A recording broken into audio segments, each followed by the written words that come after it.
राज्य के कैबिनेट मंत्री राधाकृष्ण विखे पाटिल ने किसानों के ऋण माफी के संबंध में एक विवादित बयान दिया था। इस बयान के बाद प्रहार संगठन के अध्यक्ष बच्चू कडू आक्रामक हो गए। बच्चू कडू ने सीधा ऐलान किया कि जो कोई विखे पाटिल की गाड़ी तोड़ेगा उसे मैं अपनी तरफ से 1 लाख रुपए इनाम दूंगा। अगर मुझे विखे पाटिल की गाड़ी दिखती तो मैं खुद उनकी गाड़ी तोड़ दूंगा, ऐसा भी बच्चू कडू ने कहा।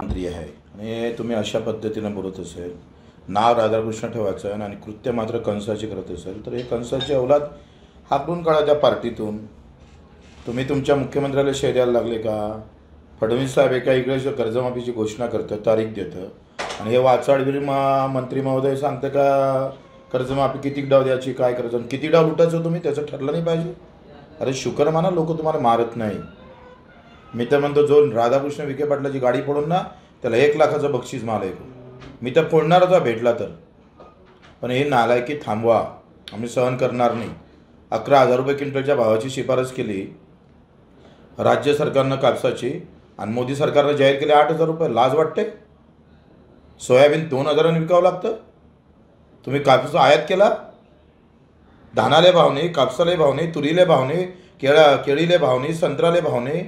संत्रा पहा काय असतं, काय हाल आहे। तर मुख्यमंत्री आमच्या ढुंगणाखाली पाशी जवळ राहतं आणि रोज संत्र्याचे बगीचे तुटते। एक साधी व्हिजिट, एखादा शब्द मुख्यमंत्र्याच्या तोंडातून काहीच नाही। कापूसवाला मेला, कांदावाला मेला, द्राक्षवाला मेला, कोण आहे जिवंत व्यवस्थित सांगा आम्हाला। मग तुम्हीच इकडे नालायकी करायचे ना, तुम्हीच खिपलं काढायचे, आम्ही सहन करणार नाही। आम्ही तर म्हणतो शेतकऱ्यांना सहन केला नाही पाहिजे, सडेतोड उत्तर द्या, काय होऊन गुन्हे दाखल होऊन ते पाहून घेऊ।